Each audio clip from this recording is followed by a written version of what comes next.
ನಾವು ನಕ್ಸಲಿಸಂ ಬಗ್ಗೆ ತಿಳಿಬೇಕು ಅಂದರೆ ತುಂಬ ಹಿಂದೆ ಹೋಗಬೇಕಾಗತ್ತೆ ಮತ್ತು ಈ ಒಬ್ಬ ವ್ಯಕ್ತಿಯನ್ನು ಭೇಟಿ ಮಾಡಲೇಬೇಕಾಗತ್ತೆ. ಆತನ ಹೆಸರು ಕಾರ್ಲ್ ಮಾರ್ಕ್ಸ್. ಕಮ್ಯುನಿಸಮನ್ನು ಇಡೀ ಜಗತ್ತು ತಲೆ ಎತ್ತಿ ನೋಡೋ ಹಾಗೆ ಅಥವಾ ತಲೆ ತಿರುಗಿಸಿ ನೋಡೋ ಹಾಗೆ ಮಾಡುತ್ತೆ. ಅದು ಯಾವ ಕ್ರಾಂತಿ? ಅದುವೇ ರಷ್ಯಾ ಕ್ರಾಂತಿ. ಅತ್ಯಂತ ಕುಖ್ಯಾತವಾಗಿರುವಂಥ ರಾಸ್ಪುಟಿನ್ ಅನ್ನೋ ಒಂದು ಕ್ಯಾರೆಕ್ಟರ್ ಬರುತ್ತೆ ಈ ಕ್ರಾಂತಿಯಲ್ಲಿ.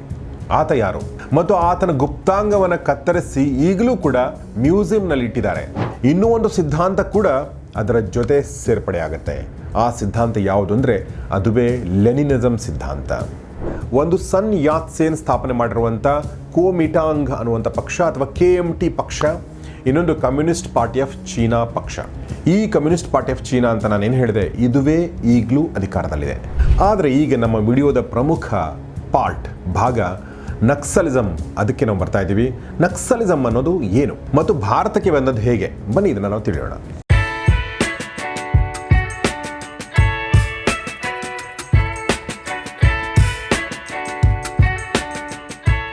ಸ್ನೇಹಿತರೆ ನಮಸ್ಕಾರ. ಗೌರಿ ಶಕ್ಕಿ ಸ್ಟುಡಿಯೋ ಯೂಟ್ಯೂಬ್ ಚಾನಲ್ಗೆ ನಿಮಗೆಲ್ಲ ಆತ್ಮೀಯ ಸ್ವಾಗತ. ನಾನು ಗೌರಿ ಶಕ್ಕಿ. ಸ್ನೇಹಿತರೆ, ನೀವು ಗಮನಿಸಿರ್ಬೋದು, ಕಳೆದ 1-2 ತಿಂಗಳಿಂದ ನಾವೆಲ್ಲ ತುಂಬ ಬ್ಯುಸಿ ಇದ್ದೀವಿ. ಯಾವುದ್ರ ಬಗ್ಗೆ ಬ್ಯುಸಿ ಇದ್ದೀವಿ ಅಂದರೆ ಆಪರೇಷನ್ ಸಿಂಧೂರ್ ಬಗ್ಗೆ ಬ್ಯುಸಿ ಇದ್ದೀವಿ. ಅದಾದ ನಂತರ ಇಸ್ರೇಲ್ ಮತ್ತು ಇರಾನ್ ಬಗ್ಗೆ ತಲೆ ಕೆಡಿಸ್ಕೊಂಡಿದ್ದೀವಿ. ಇದೆಲ್ಲ ನಡೀತಿರ್ಬೇಕಾದ್ರೆ ನಮ್ಮ ದೇಶದ ಪೂರ್ವ ಭಾಗ ಮತ್ತು ಮಧ್ಯ ಭಾರತದಲ್ಲಿ ಒಂದು ಕ್ರಾಂತಿ ನಡೀತಾ ಇತ್ತು. ಸದ್ದಿಲ್ಲದೆ ಕ್ರಾಂತಿ ನಡೀತಾ ಇತ್ತು ಅಂತ ಹೇಳ್ಬೋದು. ಆದರೆ ಸಾಕಷ್ಟು ಸದ್ದು ಕೂಡ ಮಾಡ್ತಾ ಇತ್ತು.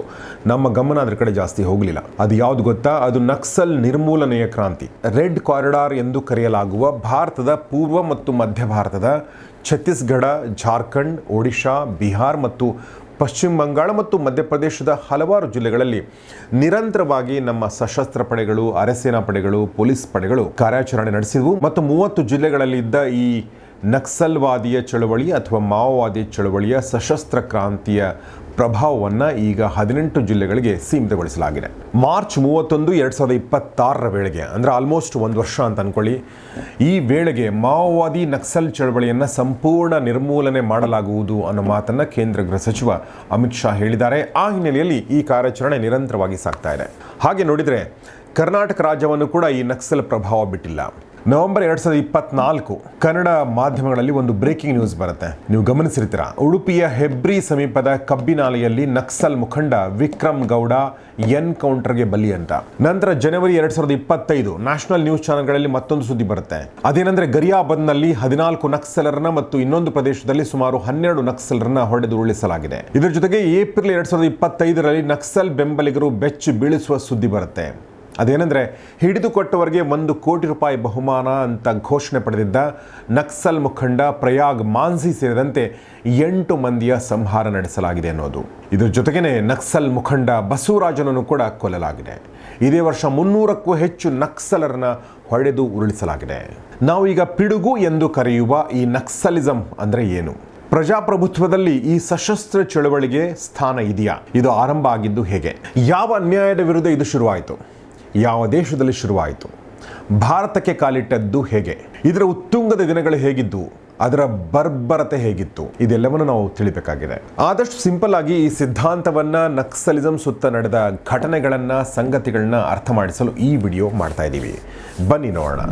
ಈ ವಿಡಿಯೋನ ಸ್ಪಾನ್ಸರ್ ಮಾಡಿದ್ದು ಕ್ಯೂ ಪ್ರಚಾರ ಅನ್ನುವಂತಹ ಡಿಜಿಟಲ್ ಮಾರ್ಕೆಟಿಂಗ್ ಏಜೆನ್ಸಿ.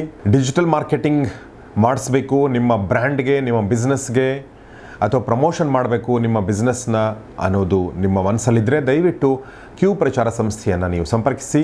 ಅವರ ಫೋನ್ ನಂಬರ್ ನಮ್ಮ ಸ್ಕ್ರೀನ್ ಮೇಲೆ ಕಾಣಿಸ್ತಾ ಇದೆ. ಅವರು ವೆಬ್ಸೈಟ್ ಡಿಸೈನ್ ಡೆವಲಪ್ಮೆಂಟಿಂದ ಹಿಡಿದು ಲೀಡ್ ಜನರೇಷನಿಂದ ಹಿಡಿದು SEO ಇಂದ ಹಿಡಿದು ಸೋಷಿಯಲ್ ಮೀಡಿಯಾ ಮ್ಯಾನೇಜ್ಮೆಂಟಿಂದ ಹಿಡಿದು ಎಲ್ಲವನ್ನೂ ಮಾಡಿಕೊಡ್ತಾರೆ.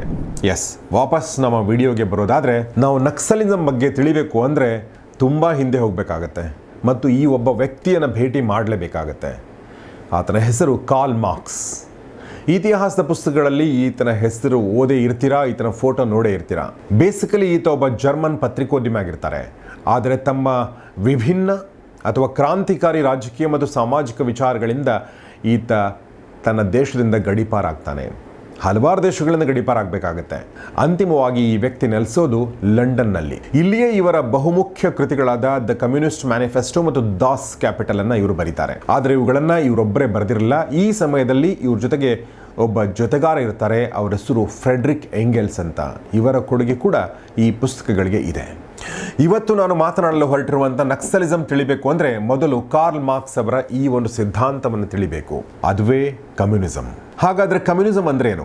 ಇದಕ್ಕೆ ಒಬ್ಬೊಬ್ಬರು ಒಂದು ಉತ್ತರ ನೀಡಬಹುದು. ಆದರೆ ಅದನ್ನು ಹುಟ್ಟು ಹಾಕಿದಂಥ ಕಾರ್ಲ್ ಮಾರ್ಕ್ಸ್ ಪ್ರಕಾರ ಕಮ್ಯುನಿಸಂ ಅಂದರೆ ಏನು? ಕಾರ್ಲ್ ಮಾರ್ಕ್ಸ್ ಪ್ರಕಾರ ಕಮ್ಯುನಿಸಂ ಅಂದರೆ ಮಾನವ ಸಮಾಜದ ಅಂತಿಮ ಮತ್ತು ಅತ್ಯುನ್ನತ ಹಂತ. ಇದು ವರ್ಗರಹಿತ, ರಾಜ್ಯರಹಿತ ಸಮಾಜವಾಗಿದ್ದು ಉತ್ಪಾದನಾ ಸಾಧನಗಳಾದ ಕಾರ್ಖಾನೆಗಳು, ಭೂಮಿ, ಸಂಪನ್ಮೂಲ ಎಲ್ಲವೂ ಕೂಡ ಖಾಸಗಿ ಮಾಲೀಕತ್ವದಲ್ಲಿ ಇರೋದಿಲ್ಲ.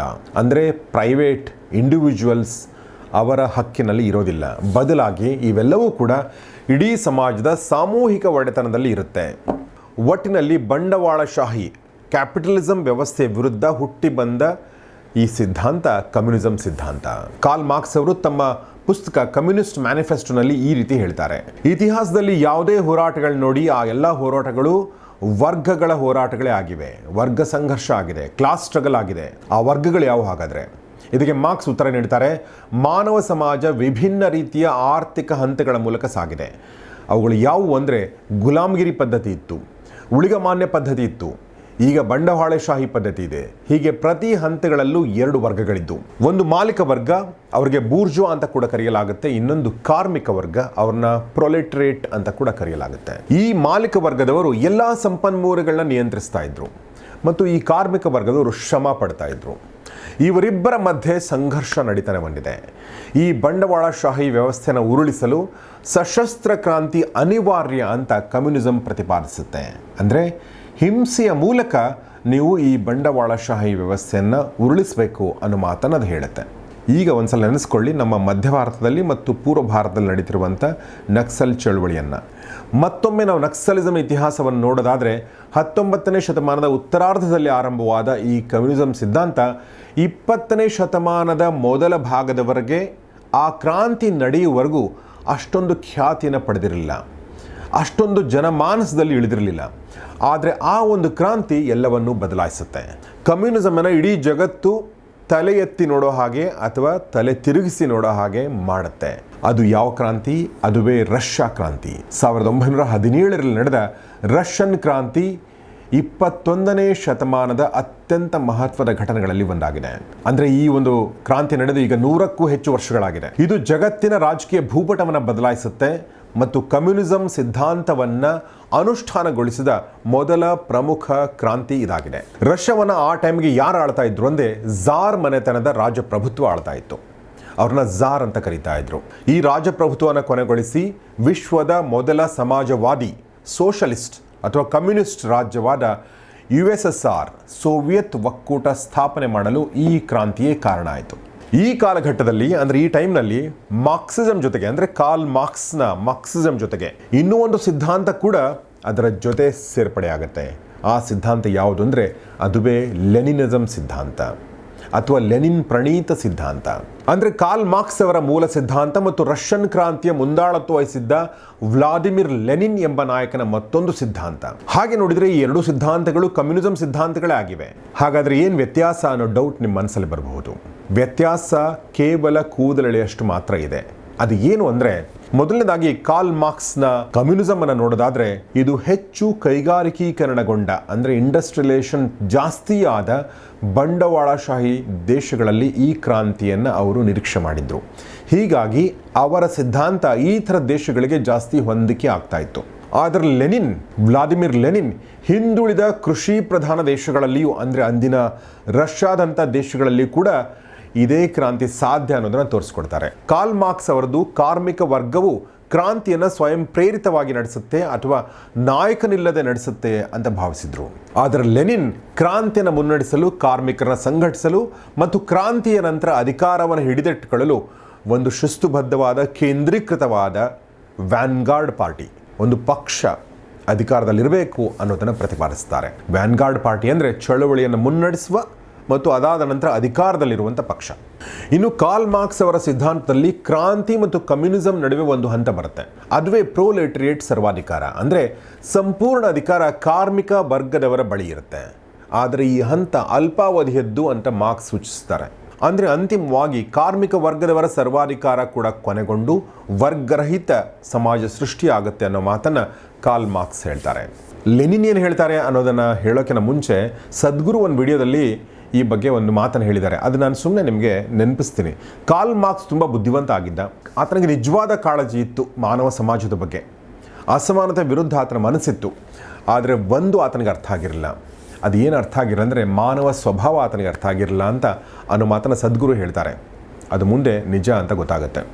ಏನೇ ಇರಲಿ, ವರ್ಗರಹಿತ ಒಂದು ಸಮಾಜ ಸೃಷ್ಟಿ ಆಗುತ್ತೆ ಅನ್ನೋ ಮಾತನ್ನು ಕಾರ್ಲ್ ಮಾರ್ಕ್ಸ್ ಹೇಳಿದರೆ ಲೆನಿನ್ ಇದನ್ನು ಸ್ವಲ್ಪ ಬದಲಾಯಿಸ್ತಾರೆ. ಅದು ಏನಂದರೆ ಈ ಪ್ರೋಲೆಟ್ರಿಯೇಟ್ ಸರ್ವಾಧಿಕಾರ ಅಂತ ನಾವೇನು ಕರಿತಾ ಇದ್ವಿ, ಕಾರ್ಮಿಕ ವರ್ಗದ ಅಧಿಕಾರ ಅಂತ ಕರಿತಾ ಇದ್ವಿ, ಅದು ದೀರ್ಘಕಾಲದವರೆಗೆ ಇರಬಹುದು ಅನ್ನೋ ಮಾತನ್ನು ಲೆನಿನ್ ಹೇಳ್ತಾರೆ. ಹೀಗಾಗಿ ಮಾರ್ಕ್ಸಿಸಮ್ ಮತ್ತು ಲೆನಿನಿಸಮ್ ಎರಡೂ ಒಂದೇ ರೀತಿ ಅನಿಸಬಹುದು. ಆದರೆ ಲೆನಿನಿಸಮ್ ಅನ್ನು ಮಾರ್ಕ್ಸಿಸಮ್ನ ಮುಂದುವರಿದ ಅಥವಾ ಸ್ವಲ್ಪ ರೂಪಾಂತರ ಹೊಂದಿದ ಸಿದ್ಧಾಂತ ಕೂಡ ಅನ್ಬಹುದು. ಇನ್ನು 1917ರಲ್ಲಿ ನಡೆದ ರಷ್ಯಾ ಕ್ರಾಂತಿ ಒಂದು ದೊಡ್ಡ ಅಧ್ಯಾಯ, ಜಗತ್ತಿನ ಬಹುದೊಡ್ಡ ಅಧ್ಯಾಯ. ಅದು ಹೇಗೆ ಸಂಭವಿಸಿತು, ಮೊದಲನೇ ಮಹಾಯುದ್ಧ ಹೇಗೆ ಇದರ ಮೇಲೆ ಪ್ರಭಾವ ಬೀರುತ್ತೆ, ಅಂತಾರಾಷ್ಟ್ರೀಯ ಮಹಿಳಾ ದಿನಾಚರಣೆಗೂ ಮತ್ತು ರಷ್ಯಾ ಕ್ರಾಂತಿಗೂ ನಂಟೇನು, ಅತ್ಯಂತ ಕುಖ್ಯಾತವಾಗಿರುವಂಥ ರಾಸ್ಪುಟಿನ್ ಅನ್ನೋ ಒಂದು ಕ್ಯಾರೆಕ್ಟರ್ ಬರುತ್ತೆ ಈ ಕ್ರಾಂತಿಯಲ್ಲಿ. ಆತ ಯಾರು ಮತ್ತು ಆತನ ಗುಪ್ತಾಂಗವನ್ನು ಕತ್ತರಿಸಿ ಈಗಲೂ ಕೂಡ ಮ್ಯೂಸಿಯಂನಲ್ಲಿ ಇಟ್ಟಿದ್ದಾರೆ ರಷ್ಯಾದಲ್ಲಿ. ಯಾಕೆ? ಹೀಗೆ ರಷ್ಯಾ ಕ್ರಾಂತಿ ಹಿಂದೆ ಬಹಳಷ್ಟು ರೋಚಕ ವಿಷಯಗಳು ಅಡಗಿವೆ. ರಷ್ಯಾ ಕ್ರಾಂತಿಯ ಬಗ್ಗೆನೇ ಒಂದು ವಿಡಿಯೋ ಮಾಡಿ ಅಂದರೆ ದಯವಿಟ್ಟು ಕಮೆಂಟ್ ಬಾಕ್ಸಲ್ಲಿ ತಿಳಿಸಿ. ಖಂಡಿತ ಅದನ್ನು ಮುಂದೆ ನಾವು ಮಾಡಬಹುದು. ಈಗ ಮತ್ತೆ ಮುಂದೆ ಹೋಗೋದಾದರೆ, ಹೀಗೆ ಆರಂಭಗೊಂಡ ಕಮ್ಯುನಿಸಂ ಸಿದ್ಧಾಂತಕ್ಕೆ ರಷ್ಯಾ ಕ್ರಾಂತಿಯ ನಂತರ ಇನ್ನೊಂದು ಮಹತ್ವದ ತಿರುವು ಸಿಗುತ್ತೆ. ಅದು ಚೀನಾದಲ್ಲಿ. ಕಮ್ಯುನಿಸಂ ಸಿದ್ಧಾಂತಕ್ಕೆ ಇನ್ನೊಂದು ಮಹತ್ವದ ತಿರುವು ಸಿಗೋದು 1949ರಲ್ಲಿ ಪೀಪಲ್ ರಿಪಬ್ಲಿಕ್ ಆಫ್ ಚೀನಾದ ಸ್ಥಾಪನೆ ಆದ ನಂತರ. ಇಲ್ಲೂ ಕೂಡ ಒಂದು ಕ್ರಾಂತಿಯ ಹಿನ್ನೆಲೆಗೆ ಇದೆ. ಈ ಕ್ರಾಂತಿಗೆ ಒಂದು ಚಿಕ್ಕ ಇತಿಹಾಸ ಕೂಡ ಇದೆ.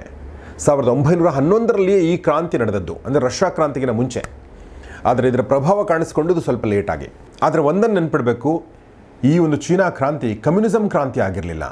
ಬದಲಿಗೆ ರಾಷ್ಟ್ರೀಯತೆ, ಪ್ರಜಾಪ್ರಭುತ್ವ ಮತ್ತು ಜನರ ಜೀವನೋಪಾಯ ಎಂಬ 3 ಪ್ರಿನ್ಸಿಪಲ್ಸ್ ಆಫ್ ಪೀಪಲ್ ಎಂಬ ತತ್ವದ ಮೇಲೆ ಒಗ್ಗೂಡಿದ ಕ್ರಾಂತಿ ಇದಾಗಿತ್ತು.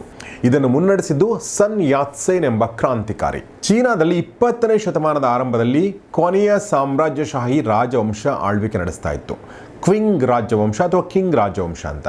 ಆದರೆ ಇದು ಅತ್ಯಂತ ದುರ್ಬಲ ಆಗಿತ್ತು ಮತ್ತು ವಿದೇಶಿ ಶಕ್ತಿಗಳು ಚೀನಾದಲ್ಲಿ ಹಸ್ತಕ್ಷೇಪ ಮಾಡ್ತಾ ಇದ್ವು ಮತ್ತು ಭ್ರಷ್ಟಾಚಾರ ಎಲ್ಲ ಕಡೆ ತಾಂಡವವಾಡ್ತಾ ಇತ್ತು.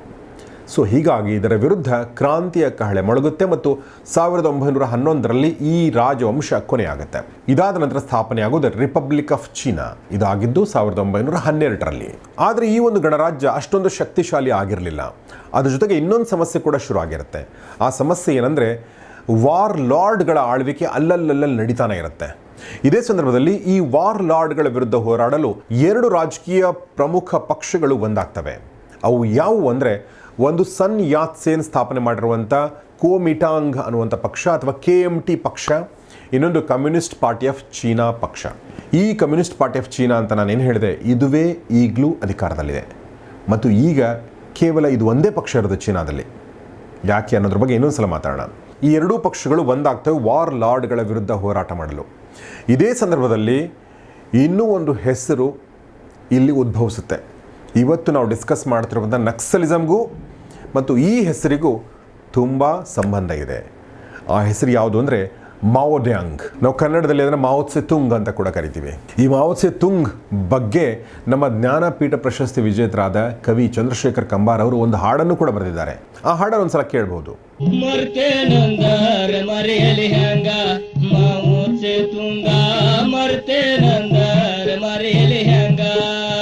ಮರೆತನೆಂದರೆ ಮರೆಯಲಿ ಹ್ಯಾಂಗ ಮಾವೋ ತ್ಸೆ ತುಂಗ ಅನ್ನೋ ಮಾತನ್ನು ಬರೆದಿದ್ದಾರೆ. ಹೀಗೆ ವಾರ್ ಲಾರ್ಡ್ಗಳ ವಿರುದ್ಧ ಹೋರಾಟ ಮಾಡಲು ಈ 2 ಪಕ್ಷಗಳು ಒಂದಾದರೂ ಕೂಡ ಇವರಿಬ್ಬರ ಮಧ್ಯದ ಸಂಬಂಧ ನಂತರ ಹಳಸುತ್ತೆ. ಯಾಕೆಂದರೆ KMT ಅನ್ನೋ ಪಕ್ಷ ಇದೆಯಲ್ಲ, ಅದು ಪ್ರಜಾಪ್ರಭುತ್ವ, ಗಣರಾಜ್ಯ ಅನ್ನೋ ಸಿದ್ಧಾಂತವನ್ನು ನಂಬಿರುತ್ತೆ.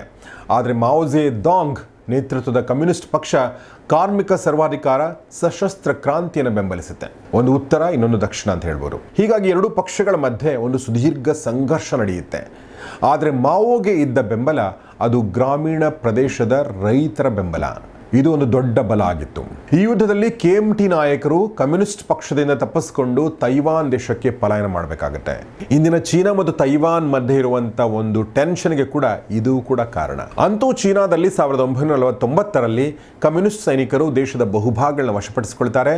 ಅಕ್ಟೋಬರ್ 1, 1949ರಂದು ಮಾವೋ ಝೆಡಾಂಗ್ ಬೀಜಿಂಗ್ನ ಟಿಯಾನ್ಮೆನ್ ಸ್ಕ್ವೇರ್ನಲ್ಲಿ ಪೀಪಲ್ ರಿಪಬ್ಲಿಕ್ ಆಫ್ ಚೀನಾನ ಸ್ಥಾಪನೆ ಮಾಡ್ತಾರೆ.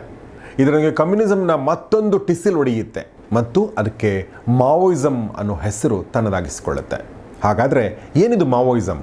ಅಫ್ಕೋರ್ಸ್ ಇದು ಮಾವೋ ಸೆ ತುಂಗನಿಂದ ಬಂದದ್ದು. ಆದರೆ ಏನಿದು? ಮಾವೋವಾದವು ಮಾರ್ಕ್ಸ್ವಾದ ಮತ್ತು ಲೆನಿನ್ ವಾದದ ಮೇಲೆ ಆಧಾರಿತವಾಗಿದೆ. ಆದರೂ ಕೂಡ ಚೀನಾದ ಸಮಸ್ಯೆ ಬೇರೆ ಆಗಿತ್ತು. ಹೀಗಾಗಿ ಮಾವೋ ಝೆಡಾಂಗ್ ಚೀನಾದ ವಿಶಿಷ್ಟ ಸವಾಲುಗಳಿಗೆ, ವಿಶೇಷವಾಗಿ ಕೈಗಾರಿಕಾ ಕಾರ್ಮಿಕ ವರ್ಗದ ಬದಲು ಬಹುಪಾಲು ರೈತಾಪಿ ಸಮಾಜ ಅನುಭವಿಸ್ತಾ ಇದ್ದ ಸವಾಲುಗಳಿಗೆ ಅನುಗುಣವಾಗಿ ಕೆಲವು ಪ್ರಮುಖ ಅಂಶಗಳನ್ನು ಈ ವಾದದಲ್ಲಿ ಸೇರಿಸ್ತಾರೆ. ಅವುಗಳು ಯಾವುವು ಅಂದರೆ, ಮೊದಲನೇದಾಗಿ ಸೆಂಟ್ರಲ್ ರೋಲ್ ಆಫ್ ಪೀಸೆಂಟ್ಸ್, ಅಂದರೆ ರೈತರೇ ಈ ಹೋರಾಟದ ಕೇಂದ್ರ ಬಿಂದು ಅಂತ ಕರಿಬಹುದು. ಮಾರ್ಕ್ಸ್ ಕೈಗಾರಿಕಾ ಕಾರ್ಮಿಕರನ್ನ ಪ್ರೊಲೆಟರಿಯೇಟ್ ಕ್ರಾಂತಿಯ ಪ್ರಮುಖ ಶಕ್ತಿ ಅಂತ ಪರಿಗಣಿಸಿದ್ರೆ, ಚೀನಾದಲ್ಲಿ ಬಹುಪಾಲು ಸಂಖ್ಯೆ ರೈತರಾಗಿದ್ದರಿಂದ ಮಾವೋ ರೈತರನ್ನ ಕ್ರಾಂತಿಯ ಮುಖ್ಯ ಶಕ್ತಿ ಅಂತ ಪ್ರತಿಪಾದಿಸ್ತಾರೆ. ಗ್ರಾಮೀಣ ಪ್ರದೇಶಗಳೇ ಕ್ರಾಂತಿಯ ಕೇಂದ್ರ ಬಿಂದು ಅಂತ ಅವ್ರು ನಂಬಿರ್ತಾರೆ. ಎರಡನೇದು ಪ್ರೊಟ್ರಾಕ್ಟೆಡ್ ಪೀಪಲ್ಸ್ ವಾರ್, ಅಂದ್ರೆ ಸುದೀರ್ಘವಾದ ಜನರ ಯುದ್ಧ. ಮಾವೋ ಪ್ರಕಾರ ಶತ್ರುಗಳು ಅಂದ್ರೆ ಸಾಮ್ರಾಜ್ಯಶಾಹಿಗಳು, ಬಂಡವಾಳಶಾಹಿಗಳು ಮತ್ತು ಆಗಿನ ಸಂದರ್ಭದಲ್ಲಿಂದ KMT ಪಕ್ಷದವರು ಅವರ ವಿರುದ್ಧ ಹೋರಾಟ ನಿರಂತರವಾಗಿ ನಡಿಬೇಕು ಅನ್ನೋದು ಇವರ ವಾದ ಆಗಿರುತ್ತೆ. ಕಮ್ಯುನಿಸ್ಟರು ದುರ್ಬಲ ಗ್ರಾಮೀಣ ಪ್ರದೇಶಗಳಲ್ಲಿ ತಮ್ಮ ನೆಲೆಯನ್ನು ಭದ್ರಪಡಿಸಿಕೊಳ್ತಾರೆ ಮತ್ತು ಗೆರಿಲ್ಲಾ ವಾರ್ಫೇರ್ ಮೂಲಕ ಶತ್ರುವನ್ನು ಸೋಲಿಸಬೇಕು ಅನ್ನೋದು ಇವರ ವಾದ ಆಗಿತ್ತು. ಈ ಅಂಶ ನಕ್ಸಲಿಸಂ ಸಿದ್ಧಾಂತಕ್ಕೆ ಬಹಳ ಹತ್ತಿರವಾಗಿದೆ. ಮೂರನೇ ಅಂಶ ಕಂಟಿನ್ಯೂಯಸ್ ರೆವಲ್ಯೂಷನ್, ಅಂದರೆ ನಿರಂತರವಾದಂತಹ ಕ್ರಾಂತಿ. ಮಾರ್ಕ್ಸ್ ಅಥವಾ ಲೆನಿನ್ ಪ್ರಕಾರ ಕ್ರಾಂತಿಯು ಅಧಿಕಾರ ವಶಪಡಿಸಿಕೊಂಡ ನಂತರ ಮುಗಿಯುತ್ತೆ.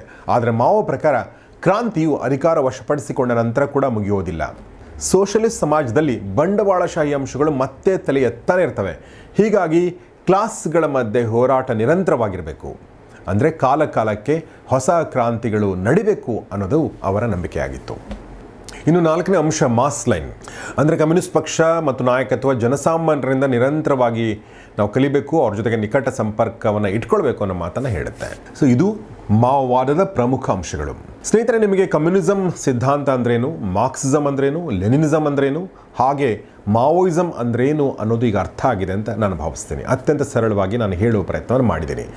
ಆದರೆ ಈಗ ನಮ್ಮ ವಿಡಿಯೋದ ಪ್ರಮುಖ ಭಾಗ ನಕ್ಸಲಿಸಮ್, ಅದಕ್ಕೆ ನಾವು ಬರ್ತಾ ಇದ್ದೀವಿ. ನಕ್ಸಲಿಸಮ್ ಅನ್ನೋದು ಏನು ಮತ್ತು ಭಾರತಕ್ಕೆ ಬಂದದ್ದು ಹೇಗೆ, ಬನ್ನಿ ಇದನ್ನು ನಾವು ತಿಳಿಯೋಣ. ನಕ್ಸಲ್ವಾದದ ಬಗ್ಗೆ ತಿಳಿಬೇಕು ಅಂದರೆ ಮತ್ತೆ ಅಗೇನ್ ನಾವು ಕಮ್ಯುನಿಸಂ ಭಾರತಕ್ಕೆ ಯಾವಾಗ ಬಂತು ಅನ್ನೋದನ್ನು ಅರ್ಥ ಮಾಡ್ಕೊಳ್ಬೇಕು. ರಷ್ಯಾದ ಅಕ್ಟೋಬರ್ ಕ್ರಾಂತಿಯಿಂದ ಸ್ಫೂರ್ತಿಗೊಂಡ ಭಾರತೀಯ ಕ್ರಾಂತಿಕಾರಿಗಳು ಅಂದಿನ ಬ್ರಿಟಿಷ್ ಆಳ್ವಿಕೆಯನ್ನು ಕೊನೆಗಾಣಿಸಲು ಹೊಸ ಮಾರ್ಗಗಳನ್ನ ಹುಡುಕ್ತಾ ಇದ್ದರು. ಅಂಥ ಸಂದರ್ಭದಲ್ಲಿ ಇವ್ರಿಗೆ, ಅಂದರೆ ಈ ಕಡೆ ಕಮ್ಯುನಿಸಂ ಬಗ್ಗೆ ಒಲವು ಉಳ್ಳಂಥವ್ರಿಗೆ, ವಿಶೇಷವಾಗಿ MN Roy, Evelyn Trent Roy, Abani Mukherjee ಮುಂತಾದ ಕೆಲವು ಸದಸ್ಯರು ಸೇರಿಕೊಂಡು ಅಕ್ಟೋಬರ್ 17, 1920ರಂದು ಸೋವಿಯತ್ ರಷ್ಯಾದ ತಾಷ್ಕೆಂಟ್ನಲ್ಲಿ ಭಾರತೀಯ ಕಮ್ಯುನಿಸ್ಟ್ ಪಕ್ಷವನ್ನು ಸ್ಥಾಪನೆ ಮಾಡ್ತಾರೆ. ಇದನ್ನು ನಾವು ಭಾರತದ ಕಮ್ಯುನಿಸ್ಟ್ ಚಳವಳಿಯ ಆರಂಭಿಕ ಹಂತ ಅಂತ ಕರಿಬಹುದು. ಹೀಗೆ ತಾಷ್ಕೆಂಟ್ನಲ್ಲಿ ಸ್ಥಾಪನೆಯಾದ ಪಕ್ಷದ ಜೊತೆಗೆ 1920ರ ದಶಕದ ಆರಂಭದಲ್ಲಿ ಭಾರತದ ವಿವಿಧ ಭಾಗಗಳಲ್ಲಿ ಸ್ಥಳೀಯ ಕಮ್ಯುನಿಸ್ಟ್ ಗುಂಪುಗಳು ಉದಯಿಸ್ತವೆ. ಉದಾಹರಣೆಗೆ ಅಂದಿನ ಬಾಂಬೆಯಲ್ಲಿ SA ಡಾಂಗೆ, ಕೋಲ್ಕತ್ತಾದಲ್ಲಿ ಮುಜಾಫರ್ ಅಹಮದ್, ಮದ್ರಾಸ್ನಲ್ಲಿ ಸಿಂಗಾರವೇಲು ಚೆಟ್ಟಿಯಾರ್ ಮತ್ತು ಲಾಹೋರ್ನಲ್ಲಿ ಗುಲಾಂ ಹುಸೈನ್ ಅವರಂಥ ನಾಯಕರು ಕಮ್ಯುನಿಸ್ಟ್ ವಿಚಾರಗಳನ್ನು ಪ್ರಚಾರ ಮಾಡಲು ಆರಂಭಿಸುತ್ತಾರೆ. ಈ ವಿವಿಧ ಗುಂಪುಗಳನ್ನು ಒಟ್ಟುಗೂಡಿಸಿ ಡಿಸೆಂಬರ್ 26, 2025ರಂದು ಕಾನ್ಪುರದಲ್ಲಿ ನಡೆದ ಮೊದಲ ಪಕ್ಷದ ಸಮ್ಮೇಳನದಲ್ಲಿ ಭಾರತೀಯ ಕಮ್ಯುನಿಸ್ಟ್ ಪಕ್ಷ ಅಂದರೆ CPIಯನ್ನು ಔಪಚಾರಿಕವಾಗಿ ಸ್ಥಾಪಿಸಲಾಗುತ್ತೆ ಅಥವಾ ಉದ್ಘಾಟಿಸಲಾಗುತ್ತೆ.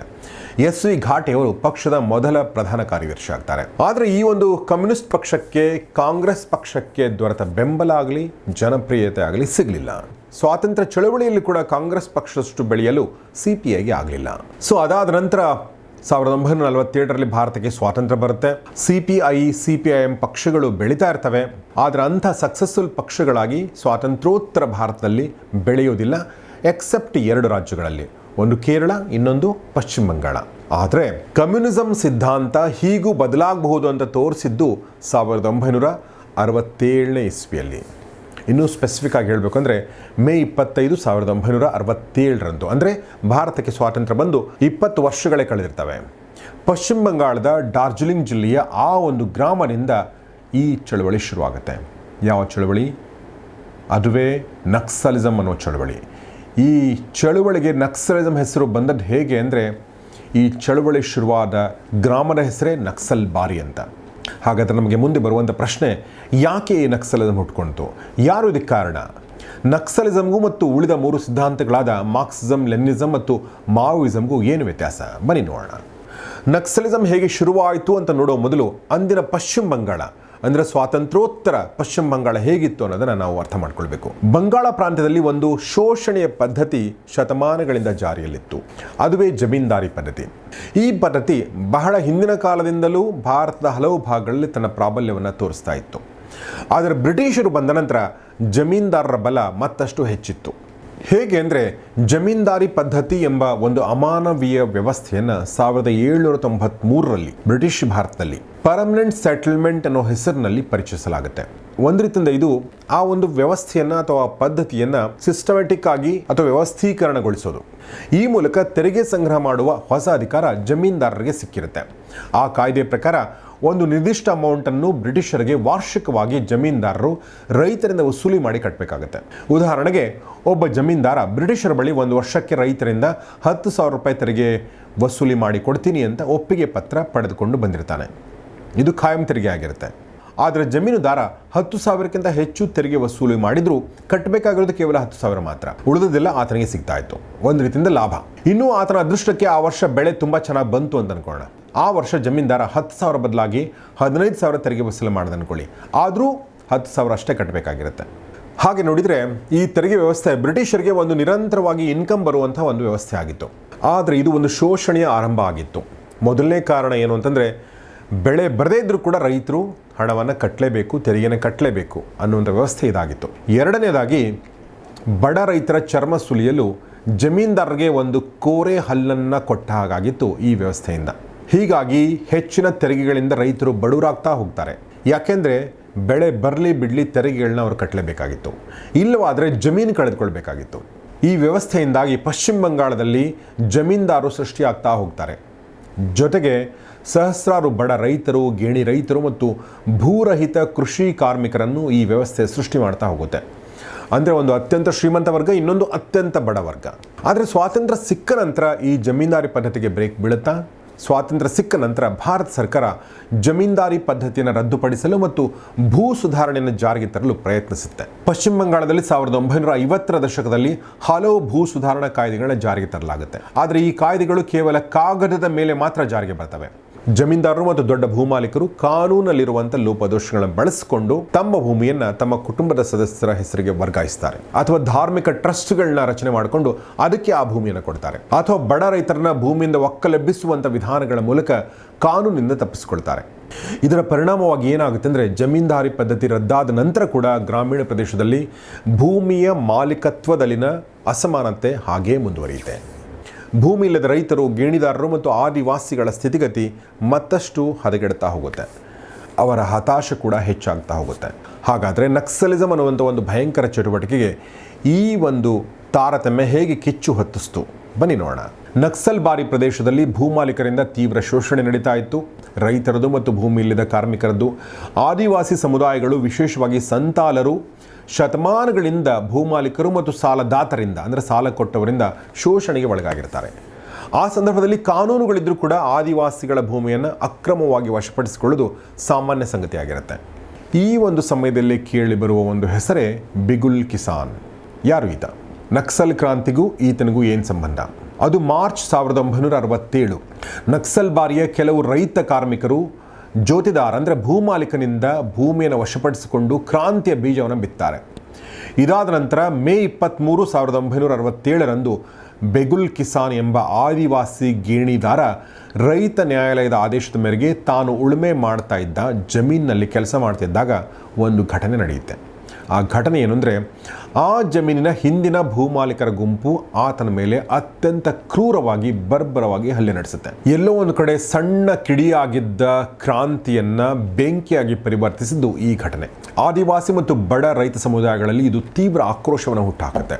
ಅಂದಿನ communist party of India, Marxist Leninist ಪಕ್ಷದ ಮುಖಂಡರಾದ ಚಾರು ಮಜುಮ್ದಾರ್, ಕನು ಸನ್ಯಾಲ್ ಮತ್ತು ಜಂಗಲ್ ಸಂತಾಲ್ ಅವರಂತಹ ಕಮ್ಯುನಿಸ್ಟ್ ನಾಯಕರು ಈ ಆಕ್ರೋಶವನ್ನು ಸಶಸ್ತ್ರ ದಂಗೆಯಾಗಿ ಪರಿವರ್ತಿಸ್ತಾರೆ. ಅವರು ಸಿಲಿಗುರಿ ಕಿಸಾನ್ ಸಭಾ ಮೂಲಕ ಸಭೆಗಳನ್ನು ನಡೆಸಿ ರೈತರಿಗೆ ಭೂಮಾಲೀಕರಿಂದ ಬಲವಂತವಾಗಿ ಭೂಮಿಯನ್ನು ವಶಪಡಿಸಿಕೊಳ್ಳುವಂತೆ ಕರೆ ನೀಡುತ್ತಾರೆ. ರೈತರು, ಅದರಲ್ಲೂ ಮುಖ್ಯವಾಗಿ ಆದಿವಾಸಿಗಳು, ಭೂಮಾಲೀಕರ ಮನೆಗಳಿಗೆ ದಾಳಿ ಮಾಡಿ ಭೂಮಿಯನ್ನು ವಶಪಡಿಸಿಕೊಳ್ತಾರೆ, ಧಾನ್ಯವನ್ನು ವಶಪಡಿಸಿಕೊಳ್ತಾರೆ ಮತ್ತು ಭೂಮಾಲೀಕರಿಂದ ಪಡೆದ ಸಾಲದ ದಾಖಲೆಗಳನ್ನು ಸುಟ್ಟಾಕ್ತಾರೆ. ಇದು ಇಷ್ಟಕ್ಕೆ ನಿಲ್ಲಲ್ಲ. ಈ ಸಶಸ್ತ್ರ ಚಳವಳಿ ಕ್ರಮೇಣ ಹಳ್ಳಿಯಿಂದ ಹಳ್ಳಿಗೆ ಹರಡುತ್ತೆ. ಈ ಬೆಂಕಿಯ ಕಾವು ಈಗ ಸರ್ಕಾರದ ಬುಡಕ್ಕೂ ಬಂದು ಮುಟ್ಟುತ್ತೆ. ಈ ಚಳವಳಿಯನ್ನು ಕಂಟ್ರೋಲ್ ಮಾಡೋಕ್ಕಾಗ್ತಾ ಇಲ್ಲ ಅಂತ ಯಾವಾಗ ಸರ್ಕಾರ ಗೊತ್ತಾಗುತ್ತೋ ಆಗ ಸರ್ಕಾರ ಒಂದು ಪೊಲೀಸ್ ತಂಡವನ್ನು ರೂಪಿಸುತ್ತೆ. ಈ ಚಳವಳಿನ ಹತ್ತಿಕ್ಕಲು ಮುಂದಾಗುತ್ತೆ. ಆಗ ಕೇಳಿ ಬರುವಂಥ ಒಂದು ಹೆಸರೇ ಇನ್ಸ್ಪೆಕ್ಟರ್ ಸೋನಂ ವಾಂಗ್ಡಿ. ಈ ಸೋನಂ ವಾಂಗ್ಡಿ ನಾಯಕತ್ವದಲ್ಲಿ ಒಂದು ತಂಡ ಸಜ್ಜಾಗುತ್ತೆ. ಅದಾದ ನಂತರ ಆಗೋದೇ ಒಂದು ಭಯಾನಕ ಘಟನೆ. ಅದು ಮೇ 25, 1967. ಇನ್ಸ್ಪೆಕ್ಟರ್ ಸೋನಂ ವಾಂಗ್ಡಿ ನೇತೃತ್ವದ ಪೊಲೀಸ್ ಪಡೆಗಳು ಬಾರಾಜಾರು ಎಂಬಲ್ಲಿಗೆ ಬಂದು ರೈತ ನಾಯಕರನ್ನ ಬಂಧಿಸಲು ಹೋಗ್ತಾರೆ. ಆಗ ರೈತರು ಮತ್ತು ಈ ಆದಿವಾಸಿಗಳ ದೊಡ್ಡ ಗುಂಪು ಅವರನ್ನು ಸುತ್ತುವರಿಯುತ್ತೆ ಮತ್ತು ಒಂದು ಹಿಂಸಾತ್ಮಕ ಘರ್ಷಣೆ ನಡೆಯುತ್ತೆ. ಮತ್ತು ಈ ಒಂದು ಘರ್ಷಣೆಯಲ್ಲಿ ಇನ್ಸ್ಪೆಕ್ಟರ್ ಸೋನಂ ವಾಂಗ್ಡಿ ಮತ್ತು ಹಲವಾರು ಜನ ಪೊಲೀಸರು ರೈತರ ಆಕ್ರಮಣಕ್ಕೆ ಬಲಿಯಾಗ್ತಾರೆ, ಆದಿವಾಸಿಗಳ ಆಕ್ರಮಣಕ್ಕೆ ಬಲಿಯಾಗ್ತಾರೆ. ಹೇಗೆ ಗೊತ್ತಾ? ಬಾಣಗಳಿಂದ ಇವರನ್ನ ಸಾಯಿಸಲಾಗುತ್ತೆ. ಅಂದರೆ ಬಾಣಗಳ ದಾಳಿಗೆ ಇವರು ಬಲಿಯಾಗ್ತಾರೆ. ಈ ಘಟನೆಯ ನಂತರ ಸರ್ಕಾರವು ದಂಗೆಯನ್ನು ಹತ್ತಿಕ್ಕಲು ಬೃಹತ್ ಪೊಲೀಸ್ ಮತ್ತು ಅರೆ ಸೇನಾಪಡೆಯನ್ನ ನಿಯೋಜನೆ ಮಾಡುತ್ತೆ. ಅದಾದ ನಂತರ ದಿನಗಳಲ್ಲಿ, ಅಂದರೆ 1967 ಜೂನ್ ತಿಂಗಳಲ್ಲಿ ಪೊಲೀಸರು ಒಂದು ಗುಂಡಿನ ದಾಳಿ ನಡೆಸ್ತಾರೆ. ಪ್ರಸನ್ನ ಜ್ಯೋತಿ ಅನ್ನೋ ಜಾಗದಲ್ಲಿ 11 ಮಂದಿ ಆದಿವಾಸಿಗಳು ಸಾವನ್ನಪ್ತಾರೆ. ಅದರಲ್ಲಿ 9 ಮಹಿಳೆಯರು ಮತ್ತು 2 ಮಕ್ಕಳು ಇರ್ತಾರೆ. ಈ ಎಲ್ಲ ಸಶಸ್ತ್ರ ಕ್ರಾಂತಿ ಹಿಂದೆ ಆಗ ಒಂದೇ ಒಂದು ಹೆಸರು ತುಂಬ ಕೇಳಿ ಬರ್ತಾ ಇತ್ತು ಮತ್ತು ಪೊಲೀಸ್ ಲಿಸ್ಟ್ನಲ್ಲಿ ಆ ಹೆಸರು ಮೋಸ್ಟ್ ವಾಂಟೆಡ್ ಆಗಿತ್ತು. ಅದುವೇ ಚಾರು ಮಜುಮ್ದಾರ್. ಇವರು ಭೂಗತರಾಗಿಯೇ ತಮ್ಮ ಚಟುವಟಿಕೆಗಳು ನಡೆಸ್ತಾ ಇದ್ರು. ಯಾರ ಕೈಗೂ ಸಿಕ್ಬಿದ್ದಿರಲಿಲ್ಲ. ಆದರೆ ಕೊನೆಗೂ ಪೊಲೀಸರಿಗೆ ಇವರ ಆಪ್ತ ಒಬ್ಬ ಸಿಕ್ಬಿಡ್ತಾನೆ. ಆತನ ಹೆಸರು ದೀಪಕ್ ಬಿಸ್ವಾಸ್. ದೀಪಕ್ ಬಿಸ್ವಾಸ್ಗೆ ಚಿತ್ರಹಿಂಸೆ ಕೊಟ್ಟ ನಂತರ ಆತ ಚಾರು ಮಜುಮ್ದಾರ್ ಎಲ್ಲಿದ್ದಾರೆ ಅನ್ನೋದನ್ನು ಬಾಯ್ಬಿಡ್ತಾನೆ. ಜುಲೈ 16, 1972 ಇಸ್ವಿಯಲ್ಲಿ ಚಾರು ಮಜುಮ್ದಾರ್ ಅವರನ್ನು ಬಂಧಿಸಲಾಗುತ್ತೆ. ಬಂಧನದ ನಂತರ ಅವರನ್ನು ಕೋಲ್ಕತ್ತಾದ ಕುಖ್ಯಾತ ಲಾಲ್ ಬಜಾರ್ ಪೊಲೀಸ್ ಠಾಣೆಯ ಲಾಕಪ್ನಲ್ಲಿ ಇರಿಸಲಾಗುತ್ತೆ. ಆ ಸಂದರ್ಭದಲ್ಲಿ ತೀವ್ರ ಅನಾರೋಗ್ಯದಿಂದ ಚಾರು ಮಜುಮ್ದಾರ್ ಬಳಲ್ತಾ ಇದ್ದರೂ ಕೂಡ ಪೊಲೀಸರು ತೀವ್ರ ಥರದ ಚಿತ್ರಹಿಂಸೆಯನ್ನು ಅವರಿಗೆ ನೀಡ್ತಾರೆ. ಅದಾದ ಕೆಲವೇ ದಿನಗಳ ನಂತರ ಜುಲೈ 28, 1972 ಬೆಳಗಿನ ಜಾವ 4 ಗಂಟೆಗೆ ಚಾರು ಮಜುಮ್ದಾರ್ ಅವರು ಲಾಕಪ್ನಲ್ಲಿಯೇ ಕೊನೆಯುಸಿರೆಳಿತಾರೆ. But it was just a beginning. ಇದು ಕೇವಲ ಆರಂಭ ಮಾತ್ರ ಆಗಿತ್ತು. ನಾಯಕ ಇಲ್ಲದ ಚಳುವಳಿ ಎಂಥದ್ದು ಅನ್ನೋದನ್ನು ನಾವು ಗಮನಿಸಬೇಕಾದ್ರೆ ನಕ್ಸಲ್ ಕ್ರಾಂತಿಯ ಬೆಂಕಿ ಜ್ವಾಲಾಮುಖಿಯಾಗಿ ಅದಾದ ನಂತರ ಪರಿವರ್ತನೆ ಆಗುತ್ತೆ. ಏನಾಗುತ್ತೆ ಹಾಗಾದರೆ? ಅಲ್ಲಿಂದ ರಕ್ತಸಿಕ್ತ ಅಧ್ಯಾಯದ ಆರಂಭ ಆಗುತ್ತೆ. ಆದಿವಾಸಿಗಳ ಹೋರಾಟ ನಡೆಯುತ್ತೆ. ಪೊಲೀಸರು ಮತ್ತು ಅರೆ ಸೈನಿಕ ಪಡೆಗಳ ಮಾರಣ ಹೋಮವೇ ನಡೆಯುತ್ತೆ. ಆದರೆ ಪಶ್ಚಿಮ ಬಂಗಾಳದ ಒಂದು ಗ್ರಾಮದಲ್ಲಿ ಹುಟ್ಟಿಕೊಂಡ ಈ ಚಳವಳಿ ಹೇಗೆ ಇಡೀ ಮಧ್ಯ ಭಾರತವನ್ನು ಅಥವಾ ಪೂರ್ವ ಭಾರತವನ್ನು ವ್ಯಾಪಿಸಿತು? ಹೇಗೆ ಪಶ್ಚಿಮ ಘಟ್ಟವನ್ನು ಸುತ್ತುವರಿಯಿತು? ಕರ್ನಾಟಕಕ್ಕೆ ನಕ್ಸಲಿಸಂ ಕಾಲಿಟ್ಟದ್ದು ಹೇಗೆ? ನಕ್ಸಲಿಸಂನ ಉತ್ತುಂಗದ ದಿನಗಳು ಹೇಗಿದ್ದು? ನಕ್ಸಲಿಸಂ ಈಗ ಹೇಗಿದೆ? ಈ ಎಲ್ಲವನ್ನ ನಿಮ್ಮ ಮುಂದೆ ಇಡ್ತೀನಿ ಮುಂದಿನ ಭಾಗದಲ್ಲಿ. ಸೊ ಸ್ನೇಹಿತರೆ, ಇದು ನಕ್ಸಲಿಸಂ ಭಾಗ 1 ಹೇಗೆ ಶುರುವಾಯಿತು ಅನ್ನೋದ್ರ ಬಗ್ಗೆ ಮುಂದಿನ ಭಾಗದಲ್ಲಿ ಮತ್ತಷ್ಟು ವಿಚಾರಗಳನ್ನ ತೆಗೆದುಕೊಂಡು ನಿಮ್ಮ ಮುಂದೆ ಬರ್ತೀನಿ. ಈ ವಿಡಿಯೋ ಕುರಿತಾಗಿ, ಇಲ್ಲಿರುವ ಅನಿಸಿಕೆಗಳ ಕುರಿತಾಗಿ, ವಿಚಾರಗಳ ಕುರಿತಾಗಿ ನಿಮ್ಮ ಅನಿಸಿಕೆ ಏನು ಅನ್ನೋದನ್ನು ದಯವಿಟ್ಟು ಕಮೆಂಟ್ ಬಾಕ್ಸಲ್ಲಿ ತಿಳಿಸಿ ಮತ್ತು ನಿಮ್ಮೆಲ್ಲ ಸ್ನೇಹಿತರೊಂದಿಗೆ ಈ ವಿಡಿಯೋನ ಶೇರ್ ಮಾಡಿ. ನೋಡ್ತಾರೆ ಗೌರಿ ಶಕ್ಕಿ ಸ್ಟುಡಿಯೋ, ನೋಡ್ತಾರೆ ಒಳ್ಳೆ ವಿಡಿಯೋಗಳನ್ನ. ನಮಸ್ಕಾರ.